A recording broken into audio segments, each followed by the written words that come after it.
Bienvenue dans Attention vulnérable, ce programme qui s'intéresse aux vulnérabilités des salariés pendant cette crise du Covid, pendant cette pandémie. Pour en parler avec moi, Patrick Légeron, il est spécialiste du stress, il est surtout psychiatre, spécialisé notamment dans le stress en entreprise, fondateur du cabinet Stimulus qui accompagne les entreprises dans leur politique de santé psychologique au travail. Patrick Légeron, merci d'être avec nous. Bonjour. Oui, bonjour. Comment le Covid challenge-t-il la culture managériale selon vous? Écoutez, j'utiliserais même un mot plus fort que challenger, c'est bousculer. Il bouscule la culture managériale et peut-être plus précisément la culture managériale française.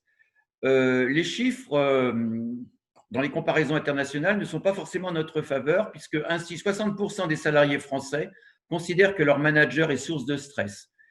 C'est en Europe 40%, et dans des pays comme la Norvège, simplement 10% des salariés se considèrent stressés par leur manager. C'est donc des chiffres qui ne sont pas très agréables à entendre, d'autant plus que le stress au travail est considéré par l'Organisation mondiale de la santé, le Bureau international du travail, comme la première cause d'impact ou de risque pour la santé des salariés. Donc, c'est grave. Et d'autant plus aussi que la France est un pays au niveau du travail le plus stressé, avec quasiment 25% des salariés en hyperstress. Autre chiffre également à prendre en considération, puisqu'il s'agit d'un domaine managérial extrêmement important, c'est que seulement 55% des salariés français reconnaissent qu'ils sont reconnus au travail, c'est-à-dire qu'ils estiment qu'ils reçoivent de la reconnaissance au travail.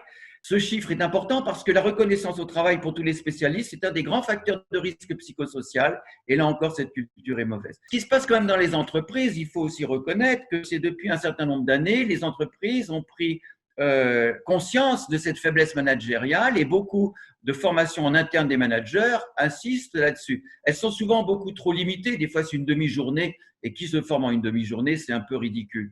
Donc il faut accentuer ces formations, mais il faut aussi aller au-delà parce que trop souvent le management est recruté, la carrière des managers, leur promotion, leur rémunération n'est pas faite sur ces éléments. Il faudrait introduire ces éléments dans les carrières managériales. Et là, je vais peut-être être un petit peu dur, il faudrait que les top managers, c'est-à-dire les dirigeants, soient des fois un peu plus exemplaires dans ces domaines, ce qui n'est pas le cas par rapport à d'autres pays étrangers. Est-ce que le manager peut être un acteur de santé dans l'entreprise? Oui, tout à fait.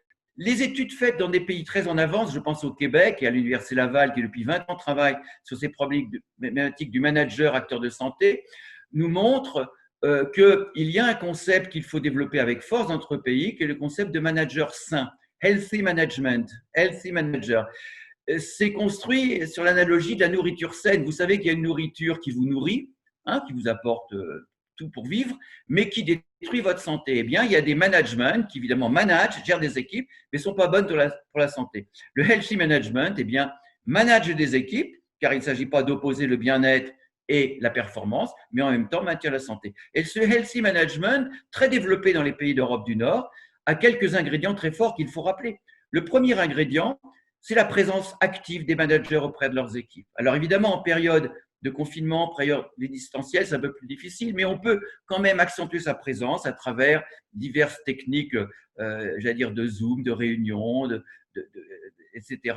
Alors qu'on sait bien aujourd'hui que les managers sont très pris par des activités comme remplir des tableaux Excel, plus que d'être avec leurs équipes. Le deuxième ingrédient que je voudrais souligner, c'est évidemment une écoute très bienveillante, très active, très facilitatrice de ces équipes. Il faut que les gens puissent s'exprimer très librement. Là encore, il faut que le manager facilite, soit prêt à écouter ses salariés et à ne pas les réprimander quand ils vous disent des choses désagréables. Troisième ingrédient, c'est de faire extrêmement attention aux émotions. Nous avons des émotions au travail en général, mais en cette période évidemment très particulière, nos émotions sont fortes. Entre l'anxiété, le mécontentement, le découragement, elles sont extrêmement multiples. Et le manager doit gérer ses émotions. Nous sommes dans le concept d'intelligence émotionnelle et dans le concept aussi d'empathie. Et cette notion est importante. Quatrième facteur, j'ai déjà dit, la reconnaissance. La reconnaissance doit être active. Il faut que le manager se consacre davantage à repérer ce que font bien leurs salariés, quitte à négliger un petit peu ce qu'ils font moins bien. Mais ce n'est pas dans la culture française de regarder la bouteille à moitié vide plutôt qu'à moitié pleine. Et puis, dernière chose qui peut être, à mon avis, crucial que je n'ai pas abordé jusqu'à présent, c'est le rôle des dirigeants. Les dirigeants doivent s'impliquer au maximum. Trop souvent dans les entreprises, j'ai vu des entreprises mobilisées dans leurs ressources humaines, dans leurs services de santé au travail, dans leurs partenaires sociaux pour faire avancer les choses, mais on avait l'impression que la direction, le top manager était préoccupé par d'autres choses et ne faisait pas de cette problématique du bien-être au travail une stratégie majeure de l'entreprise, mais quelque chose d'assez annexe. Mais ça a peut-être une explication. Est-ce que ce n'est pas à cause des actionnaires? Eh bien, écoutez, on n'a pas parlé du coût de tout cela. Vous savez, l'été dernier, en 2019, le Financial Times, qui n'est pas une revue sanitaire, qui est une grande revue économique, avait fait un dossier spécial. Il parlait des trillions. Vous savez ce que c'est que des trillions? C'est-à-dire des milliers de milliards de dollars qui représentaient le coût de la santé mentale au travail, donc considérable. Évidemment, ce coût en France existe. L'Union européenne a montré que la moitié des journées de travail perdues sont liées au stress. Tout ça a un coût considérable. Mais le problème que nous avons en France et dans d'autres pays, c'est que ce coût est mutualisé. Ce n'est pas l'entreprise qui le supporte. Pollueur n'est pas payeur. C'est-à-dire, nous tous payons ce coût. Et peut-être qu'il faudrait réfléchir, mais nous sommes à ce moment des problèmes de macroéconomie et de politique au plus haut niveau, à faire en sorte que les entreprises soient également jugées financièrement sur leurs résultats en matière de prévention du stress et de promotion du bien-être.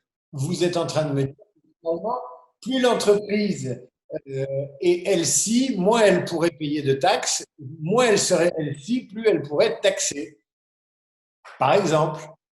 Oui, il y avait une étude intéressante qui avait été faite par l'économiste français Askenazi, qui n'est pas du tout un spécialiste, j'allais dire, sanitaire, mais qui avait montré qu'aux États-Unis, à partir du moment où on avait fait payer plein pot aux entreprises à travers leur mutuelle, c'est un système, comme vous savez, très compliqué, le système d'assurance maladie aux États-Unis, mais qu'on avait fait plein pot au lieu de mutualiser le coût que représentaient les troubles musculo-squelettiques, et que quand à ce moment-là, on a commencé à en dire « vous allez payer les dégâts que vous faites », et bien comme par hasard, les entreprises se sont mobilisées et on a vu une réduction absolument, j'allais dire dramatique en utilisant le franglais, absolument spectaculaire de ces nombres de troubles musculo-squelettiques. Donc il ne s'agit pas de pénaliser les entreprises, mais leur donner, j'allais dire, un argument encore plus fort pour aller plus loin.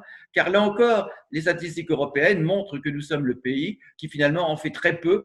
On en parle beaucoup, mais fait très peu en matière d'amélioration du bien-être et de la santé psychologique des salariés au travail.